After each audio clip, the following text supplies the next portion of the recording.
అందరికీ నమస్కారం అండి ఫ్రెండ్స్. మనకి ఇప్పుడిప్పుడే ఏపీలోనే 108 ఉద్యోగులకు సంబంధించిన మరొక లేటెస్ట్ అప్డేట్ అయితే రావడం జరిగిందండి. ఇక్కడైతే మనకు వచ్చిన అప్డేట్ ప్రకారంగా 108 సిబ్బంది నేటి అర్ధరాత్రి నుంచి తలపెట్టిన సమ్మె తాత్కాలికంగా వాయిదా పడింది. 108 సమ్మె ప్రకటన నేపథ్యంలో కూటమి ప్రభుత్వం దిగొచ్చింది. 108 ఉద్యోగుల డిమాండ్ల గురించి చర్చించేందుకు సిద్ధంగా ఉన్నామని తెలిపింది. ఇక రేపు మధ్యాహ్నం 1 గంటకు చర్చలకు రావాలంటూ యూనియన్ నాయకులను ఆహ్వానించింది. ప్రభుత్వం పిలుపు మేరకు నేటి అర్ధరాత్రి నుంచి తలపెట్టనున్న సమ్మెను యూనియన్ నాయకులు తాత్కాలికంగా వాయిదా వేశారు. ఇక ప్రభుత్వంతో చర్చల అనంతరం నిర్ణయం ప్రకటిస్తామని 108 ఎంప్లాయీస్ యూనియన్ నాయకులు తెలిపారు. మరోవైపు 108 ఉద్యోగులు మెరుపు సమ్మె చేసేందుకు సిద్ధమయ్యారు. తక్షణమే తమ డిమాండ్లను నెరవేర్చాలని, లేదంటే అర్ధరాత్రి నుంచి సమ్మెకు దిగుతామని ఏపీ ప్రభుత్వాన్ని హెచ్చరించారు.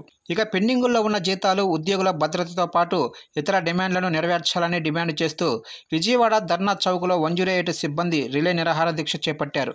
ఈ సందర్భంగా 108 సిబ్బంది మాట్లాడుతూ, మా డిమాండ్లను నెరవేర్చాలని ప్రభుత్వాన్ని డిమాండ్ చేస్తున్నాము. ఇప్పటికే ప్రభుత్వానికి నోటీసులు అందించాము. ఇక సాయంత్రం వరకు ప్రభుత్వానికి సమయం ఇస్తున్నాము. అర్ధరాత్రి నుంచి సమ్మెకు దిగుతామని స్పష్టం చేశారు.